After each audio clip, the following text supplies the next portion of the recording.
Sir ये कुदरत की तरफ से हुआ है, इसमें किसी का कोई हाथ नहीं है। अल्लाह ताला की तरफ से जो भी मामलात हुए हैं, मैं खुद भी मलबे के नीचे आई हूँ, बाकायदा मेरी अपनी बच्ची भी, मेरे जेठ के बच्चे, मेरे देवर की छोटी सी 1.5 साल की बच्ची, वो भी उधर ही मौजूद थी। लेकिन मुझे नहीं पता उनकी पोजीशन कैसी है। मेरी बच्ची को भी चोटें वगैरह आई हैं।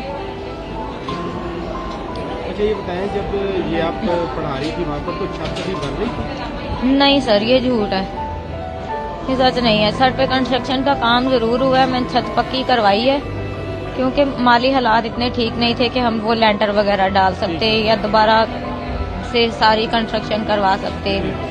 मैं खुद मेहनत मजदूरी करती हूँ। जो मेरे हस्बैंड है वो फ्रूट की रेडी लगाते हैं, मरियम नवाज साहिबा ने उनको रेडी नहीं दी हुई, वो वैसे ही घर के पास ही रेडी लगाते हैं। 200-400 रुपए उनकी बचत आती है। मैं खुद अपने घर का सिस्टम चलाती हूँ। मैं ये कहा जाता है कि जब बच्चे नीचे पढ़ रहे थे तो ऊपर काम हो रहा था, मजदूर थे, इसलिए वजन ज्यादा हो गया, इसलिए क्या? सर नहीं, अगर काम हो रहा हो फिर तो नहीं पढ़ा सकते? नहीं सर, मैं फिर नहीं पढ़ा सकती। मैं खुद बाकायदा छुट्टी दे देती होती हूँ। मेरे घर में कोई इस तरह का मामला भी हो, लाइट भी गई हो, तो मैं बच्चों को छुट्टी दे देती हूँ। मैं बच्चों को हवस में नहीं पढ़ाती, क्योंकि वो बच्चे मेरे अपने बच्चे हैं। यानी अभी छत बन चुकी थी? बन चुकी थी सर, सारा कुछ हो चुका था। नहीं, कुछ भी नहीं था। गार्डर टूटा है क्या? ये कुदरत की तरफ से हुआ सर। गार्डर टूटा है, क्या मामला है? सर मुझे खुद नहीं पता, मैं खुद मलबे के नीचे दब गई हूँ। मुझे खुद नहीं पता कि मेरे कमरे की क्या कंडीशन हुई है, कैसे हुआ है, बच्चे सारे नीचे कैसे आए।